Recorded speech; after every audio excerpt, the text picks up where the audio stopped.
Welcome back to Tide Pod on the YouTube home of Tide Illustrated. Jack Knowlton and Tony Sakalis back with another recap breakdown, if you will, of another Alabama basketball victory. This one had some storylines tied to it, Tony. I mean, every game has its storylines. That's why we have jobs. But this one in particular had some interesting happenings during and after the game. Alabama beats LSU Saturday night, 80 to 73. The Crimson Tide improving in conference play to 6-1.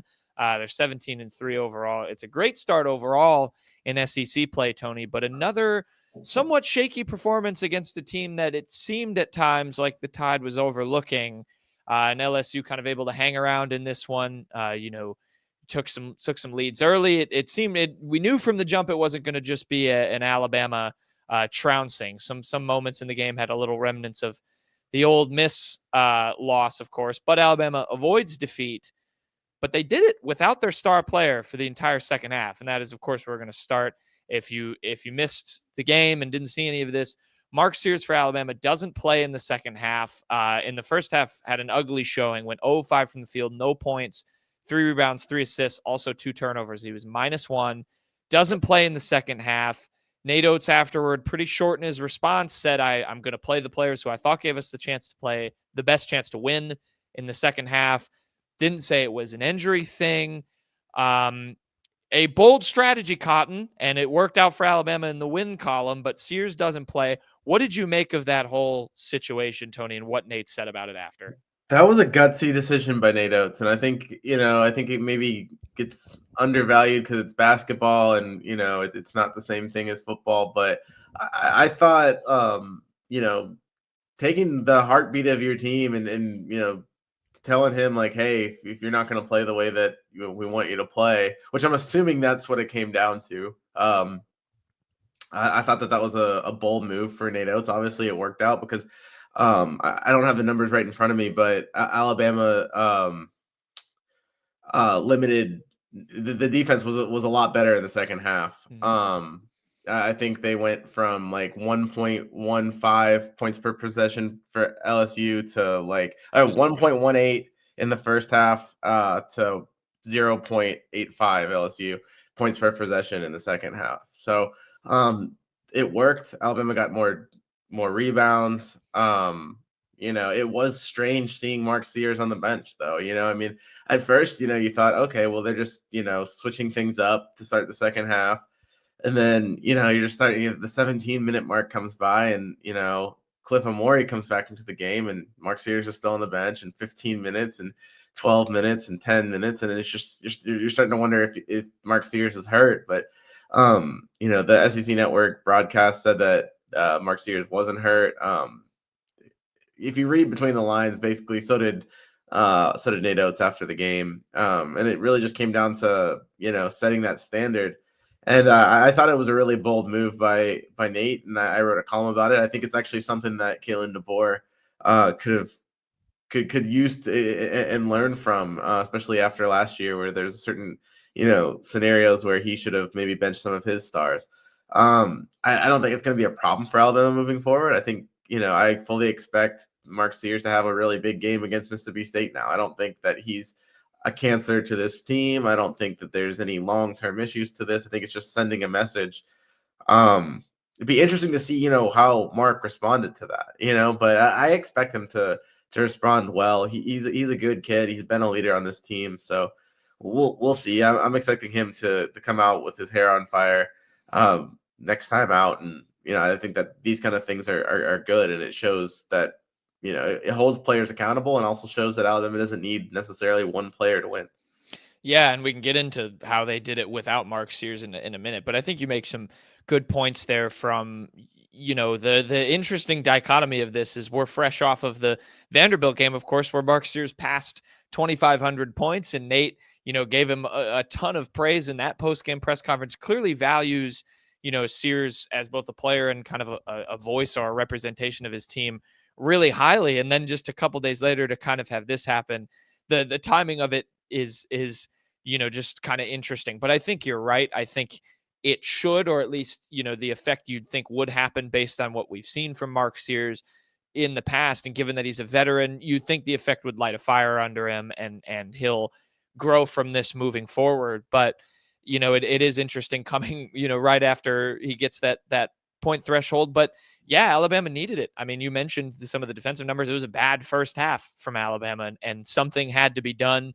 Nate Oats said straight out, we're done throwing the same lineup out there. It wasn't just Sears. You mentioned Clifford Omoruyi didn't get the start in the second half after starting the game, which I think for some Alabama fans might have been kind of refreshing, because the starting lineup as a whole has been kind of bad just to start games and start halves. And Oats finally kind of had the breaking point. I didn't think it would be as extreme as Mark Sears, not playing for an entire half, but it did finally reach a breaking point where Oats said, I'm done. We're going to throw the best five we have out there. And it worked. And the storyline Sears, but really, I mean, I thought, Oates should be equally commended for managing Clifford Omoruyi, who, basically let what's the big Corey Chest. Yeah, Chest. He let him walk all over him, and I think they had 15 rebounds in the first half. He had a double in the first, I think, like 10 minutes of the game. Yep. And then he comes out, doesn't start the second. Clifford Omoruyi doesn't start the second half. Comes back, has 7 rebounds in this after the break, and wins the Hard Hat Award. And so he really, Cliff ended the game with 8 points, 9 rebounds, 4 offensive boards. So he really answered the call. I think he was at -1 plus minus at the half. It finishes at +6. So I thought he responded really well. And when I asked Nate Oats after the game the response he wants to see from Mark Sears, he basically said, I want to see the same response that I saw from Clifford Omoruyi. So Clifford Omoruyi is a new player on this team, but he's a veteran as well. So it's good to see somebody like that step up and answer the call and not pout or not get dejected for, being subbed out. Just come back and do what you have to do. Yeah, absolutely. And Nate has talked highly of Cliff as well as a player who, he hasn't lived up, I don't think, to the price tag or some of the hype that he had coming in as this answer at the center spot for Alabama. But, Nate Oats has kind of praised him as someone who has, been willing to make the sacrifices and been willing to work hard and figure out how to find his role in this offense. And we saw that. And I think it doesn't necessarily come as a surprise that he responded the way he did. And it's great for Alabama. You're right. He doesn't deserve a lot of praise for that. And responding the way he did, winning the hard hat, and got 4 offensive boards. I know that's something Nate Oats wants him to do more of, is be a presence on that offensive glass. So I thought that was really big. But, to kind of go all back and start to dive into, Alabama getting this win, if you'd have told me you would have had 2 games now this season where Mark Sears is held scoreless, and Alabama not only comes in, just that they happened in general for one, and not only that, but Alabama comes away with wins. Obviously, they beat Illinois, where that was more Mark Sears. I remember after that game, Nate said, that was kind of his choice to stay on the bench after his shot just wasn't falling, and he wanted the other guys to do well. Illinois is one of their best wins this season. Now they get a win in SEC play. It's testament to this depth, Tony. I mean, what else did you see? I want to talk about Chris Youngblood, especially getting his first start, but just this team has a lot of talent that you can make that decision as a coach, and Mark Sears can make that decision as a player like he did against Illinois. Sit your best guy and still, navigate these games against Power 5 teams. Yeah, I think you continue to see Aden Holloway step up, and he had 12 points. All right, 12 points in just the second half. How many did he have in the 19 for the game? Led all scorers, led Alabama at least. Yeah, so he stepped up. LeBaron Philon is starting to find his footing as well again. And I think having both of those guys, you mentioned Chris Youngblood. I thought he looked really well. Looked really good in his first start. I think he started very fast. He kind of trailed off. Didn't he start something like 5 of 5? He did. He actually scored or assisted on Alabama. I believe their first 9 points was either his scoring or assisting. Yeah, so he finished 5 of 10. But I mean that start really helped Alabama because things weren't going super great at first, so they really needed him. I thought that he did work. He did well in his first start in an Alabama uniform. He kind of mentioned after the game just that his family thought he was going to be a lot more upset about his role at Alabama, and how he's had to come off the bench, but he's just enjoyed, doing his part for Alabama. So Saturday that was coming in and starting. I don't know if that will continue to be the case, but he's the guy that can do that. Wasn't LeBaron Violin was dealing with a minor injury, so he still played, but I think so. I would imagine that maybe LeBaron's still the starter. They just wanted Chris to do that. But it's nice to know that, if those things happen, that you do have a guy that can step up and start. And I thought he did a great job. Obviously, too, if we're just going down the list, Mo Diabate continues to be just an absolute beast. 14 points, 6 of 8 shooting, 6 boards. He's a spark plug off the bench. So I like what I saw from him as well. Yeah, I'll throw my quick 2 cents in on Chris. I think you said it pretty much all. He started really fast. His 3 wasn't quite falling. He had that 1-3 early in the game as part of that hot start, but only went 1 for 5. Still went 5 for 10 from the field. For me too, I'm just so impressed by what he continues to bring defensively and on the glass. He was 3rd on the team in rebounds with 5, excuse me. Had 2 blocks and a steal in this game. A couple times I would just watch him, and he's so sturdy, even though he's not the tallest guy in the world. He can guard bigger players. He can guard some wings, guard some bigger guards. And I think that's a really big asset for Alabama, because you have a guy like Philon, who I think is really pesky and kind of tenacious around the perimeter, gets a lot of pokeaways and steals that way. But then you have Chris Youngblood, who you can just throw on different guys.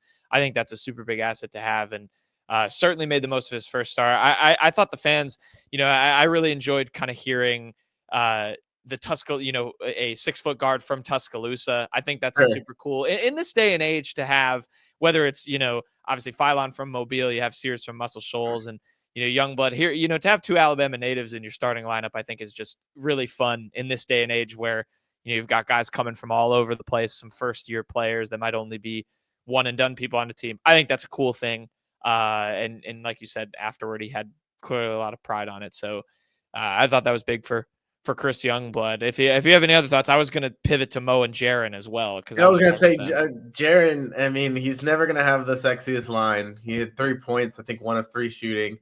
But he did have 3 steals, and he led the team with a plus 16 plus minus. So got to give him credit. He needs to shape up the offensive side of his game, but that defensive side of the game keeps on getting better and better. A big guy like that getting 3 steals, that's big. So I'm like I keep on always saying, I'm not his biggest supporter. I'm on record of maybe not appreciating his game as much as other people do, but I've been appreciating his defense a lot lately. I think he's really turned it on, and we're starting to see why he's in the starting lineup.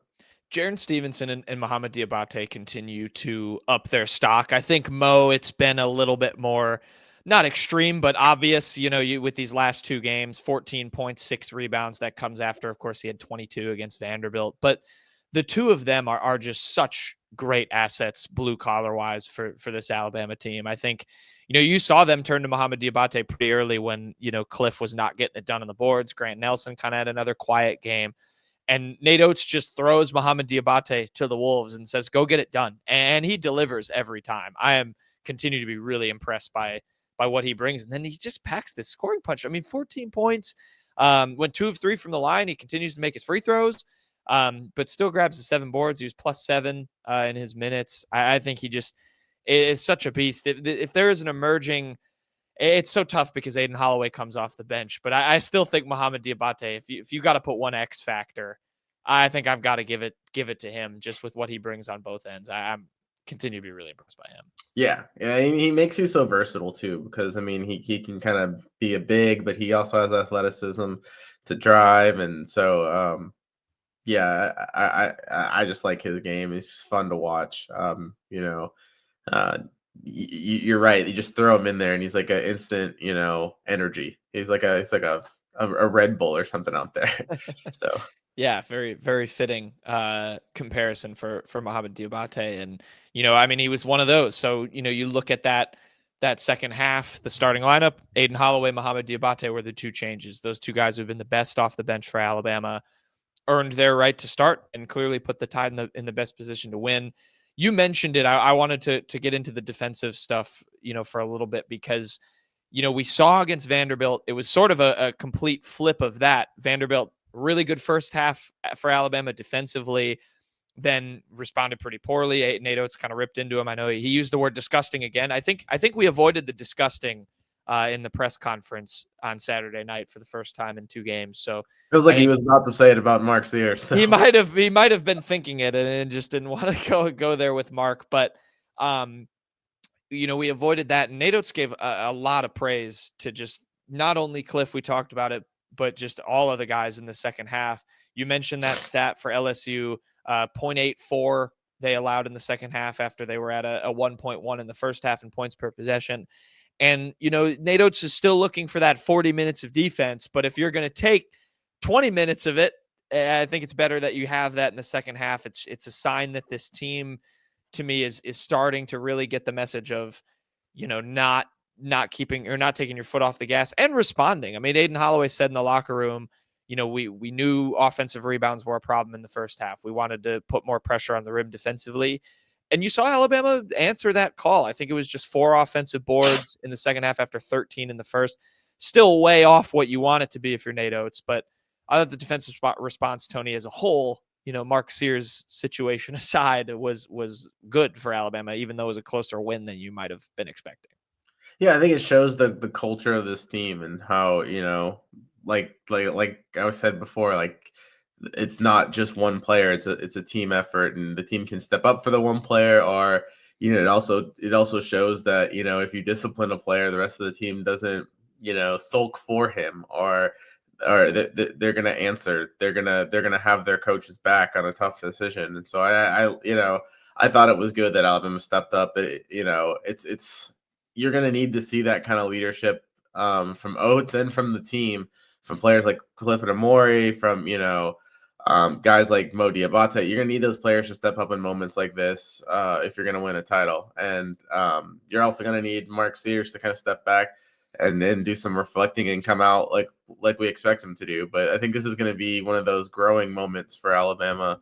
It's not, you weren't expecting a 7-point win over LSU, and it definitely didn't look pretty, but I think it's another opportunity for this team to grow. And I think we've seen this team maybe not always play at its best, but possibly learn some lessons while doing it, and they haven't actually had to pay the price of losing a game to get those lessons. So I think that'll be important. I think this shows, I think this win shows the character of this team. There's other Alabama teams that would have definitely lost this game, and this was, this became a losable game really fast.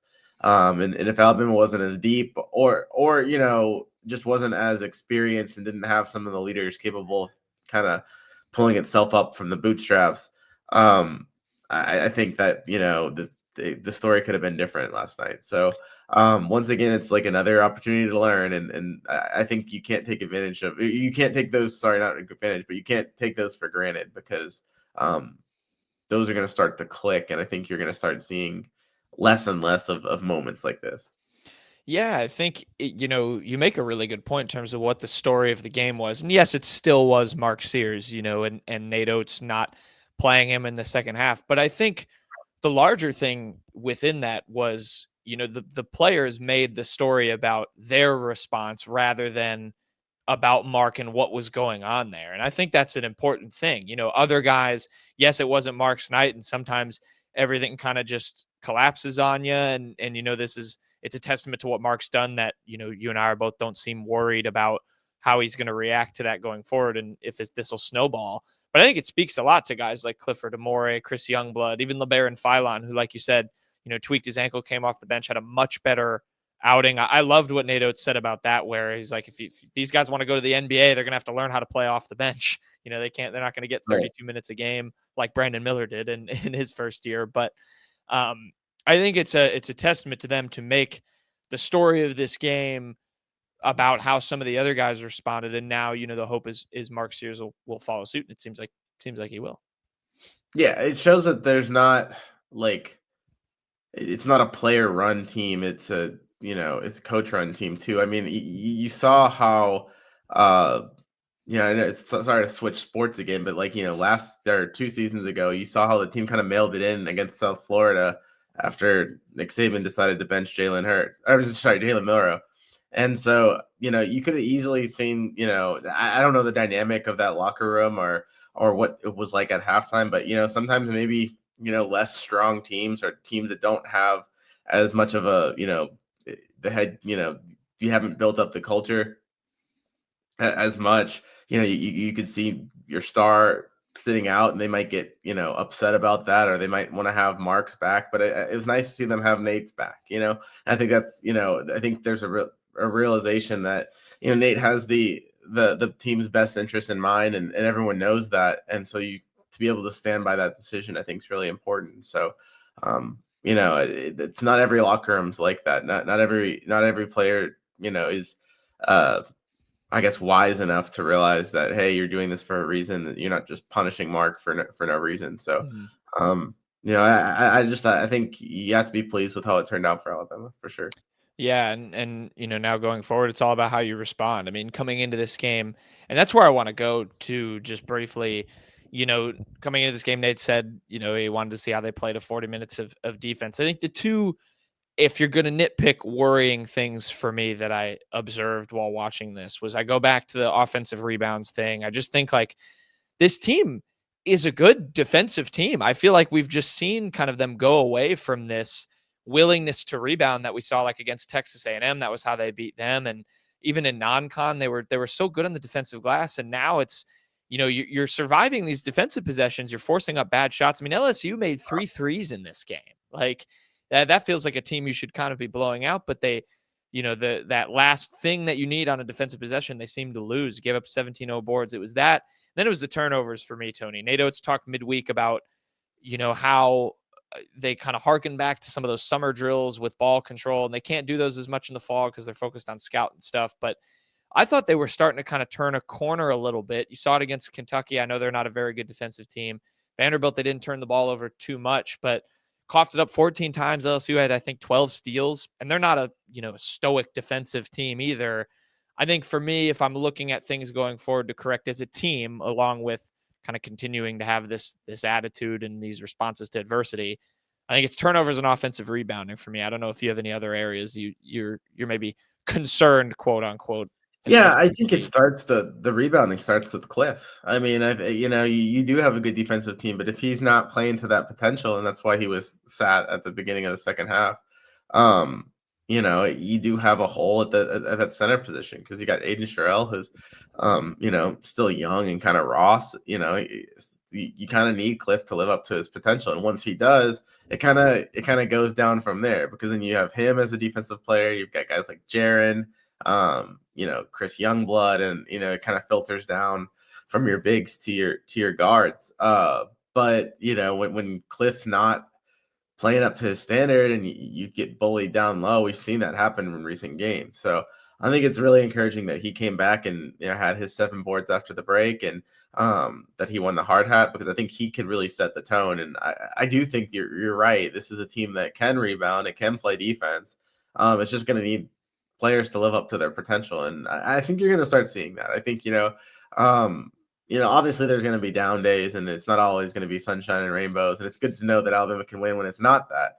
But I do think you're going to see less and less of this. I think this is a growing period per se for Alabama, and I expect them to kind of learn from these games. And so you're seeing the bones or the foundation of this team and what it can be. It's just a matter of getting that on a consistent basis, because I think once they do, I mean, it could be a really juggernaut team. You can start seeing Alabama just blowing teams away. We'll have to see. There's still plenty of season left for that to happen. But I guess the hope for them is that it starts clicking and they start seeing that on a more regular basis. Yeah, well, they're certainly going to have to do that by kind of the end of conference play. We've talked on this show before about the juggernaut part of their schedule that they are going to encounter here, in those last 7 games, with the 2 back-to-backs against Auburn. They have a road trip, to Missouri that's looking tough, to road trip to Tennessee that's going to be tough. And, that starts even in their next game. They're going to go back out on the road. We saw the response to a loss against Ole Miss with a win over Kentucky away from home. We've talked about this team being kind of road warriors, and I'm interested to see now how this goes against, one of their closer road trips, but they're going to go to Mississippi State here, Tony. on Wednesday. 8 p.m. SEC Network is the tip for that on the 29th of January. The Bulldogs, a little bit of a rocky go of it to start SEC play. They have had some tough games, lost to Kentucky at home, dropped one against Auburn on the road, lost at Tennessee as well. Do have wins over rival Ole Miss. That was a very fun game, by the way. If you didn't watch the Egg Bowl of basketball part 1, did not get to see that one. You should go rewatch that one. 84-81. Then they beat South Carolina in overtime in their most recent game. So they're 4-3, 16-4 overall. Chris Jans and Nate Oats have had some battles that Nate Oats has largely dominated. Alabama's 9-1 in their last 10 against Ole Miss. Nate Oats 5-0 against Chris Jans. Some people, I think people have a familiarity with what Ole Miss or with what Mississippi State brings, and it's pretty similar. They're 175th in the country in tempo. They play slow. They rebound the basketball well, but they do have the 17th best offense in the country per KenPom this year, Tony. So a little bit of offensive upside to this Chris Jans team that we're not maybe used to seeing. What are you thinking ahead of Alabama, Mississippi State here? Yeah, I mean, they've got 4 guys in double figures, and RJ Melendez is pretty close to the double figures with 9.3 points per game. So, you've got Josh Hubbard, who's averaging 16.3 points a game, shooting 34.9% from 3. You've actually got 3 guards here that shoot basically 35% from 3. So they can shoot the ball. They play defense. They're going to slow things down for Alabama. It's going to be probably a tough watch, to be honest with you. But that's what they're going to want to be. And Alabama's proven that it can win a rock fight. They're going to probably have to. The hump's a hard place to play too. So they can't come out, as slow as they have in some of these other games. I think Alabama has the talent to beat Mississippi State, but it is hard to win on the road. I mean, just look across the SEC.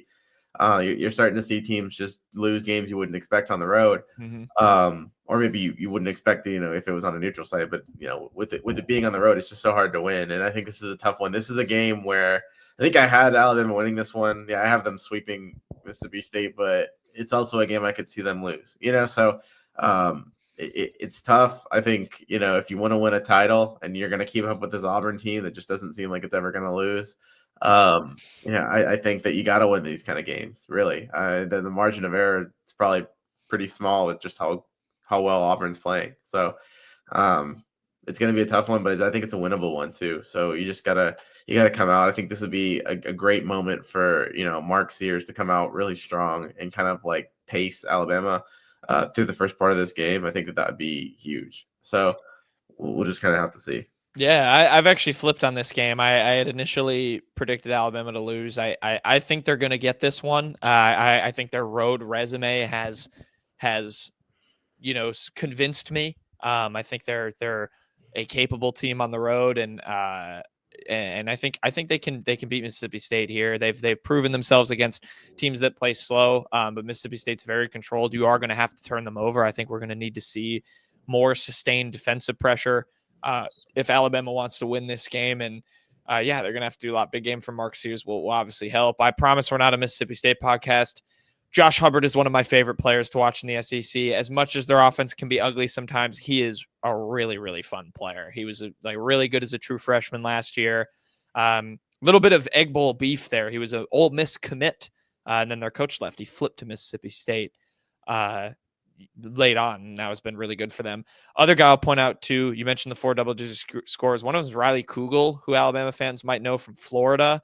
Was a highly ranked recruit there, had a really good freshman year, kind of floundered in sophomore year, transferred to Mississippi State. Chris Jans getting a lot out of him too. Had some really clutch buckets in that game against Ole Miss. So he's one to watch for sure too. If this game gets close, they go to him down the stretch. He can hit some threes as well for them. They don't have too many shooters, but him and Hubbard are 2 of them. They're disciplined, play slow, but they know how to get things done. So interesting stat on Hubbard from the 2 games against Alabama combined last year. He shot 4 of 20 from the floor. So there you go. Alabama's had the answer. You're going to have another game like that if you want to. Yeah, and 2 of 12 from deep. So so maybe they have his number.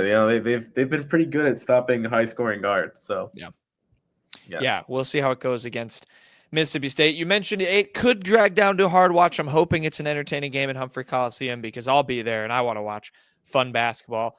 But I'll throw it to you real quick because you will be at the Senior Bowl during this game down in Mobile. Give the people a quick preview because we'll have coverage of it on the site. What are you looking for from Alabama's representation down there in Mobile Yeah, this it's week? going to be the Jalen Milroe show, right? Because it's not a lot of players there. I think we just got Tim Smith is going to be there as well, but CJ Dupree, Jalen Milroe, of course, and then James Burnap. Malachi Moore was invited, but obviously he's hurt. So it's not a huge Alabama contingent, but I mean, having a quarterback who, I mean, who knows what it's going to be a wild ride seeing Jalen Milroe's draft stock. And so that's going to be all the talk in Mobile. Obviously, whenever there's a key Alabama player, it's because it's in Mobile. They always get a lot of attention. Well, Jalen Milroe's a quarterback, and he's a polarizing quarterback at that. Some people, there's been a lot of talk about teams like the Pittsburgh Steelers. I think he's seen a mock to your Seattle Seahawks.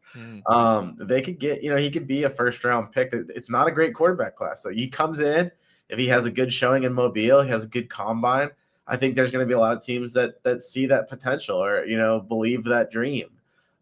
So, we're going to have to see, it's going to be a really important next few months for Jalen Milroe, and it starts, next week in Mobile. That's what they the draft starts in Mobile. Well, it definitely starts for Jalen Milroe, and he can make a lot of what you're going to see him. I think everyone expects him to do well at the combine. So I mean, obviously he's going to actually have to back that up and do that. But I think it's probably more important, how does he read defenses at the Senior Bowl? How does he answer questions to scouts? How does he look on when he has these private meetings? How is he, answering questions the right way? I think those things are going to be just as important as the 4-3 he's going to run, because I think that's what teams are going to want to see.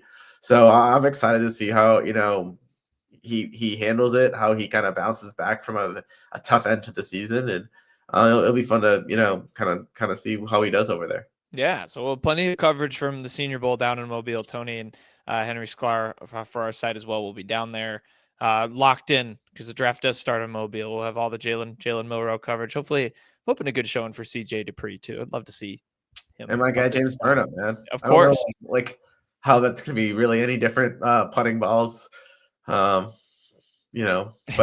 whatever. Yeah. I don't know how punting balls at the Senior Bowl is any different than punting balls at Alabama, but I hope he puts on a good show as well. Yeah, there you go. So we'll have all the coverage for the Senior Bowl. We'll have the Mississippi State game covered as well. So a ton this week going on Tide Illustrated. Got Junior Day coming up on the recruiting sphere as well. We'll have coverage of that, all the latest. So go subscribe to Tide Illustrated. Subscribe here on the YouTube if you're watching. Drop us a like. Leave us a comment. What'd you think of Nate Oats' move to leave Mark Sears on the bench in the second half? Ended up still in a win for Alabama over LSU. So give us your thoughts there. Give us a follow on Spotify if you're listening as well. And yeah, lock it in. We'll see you next time.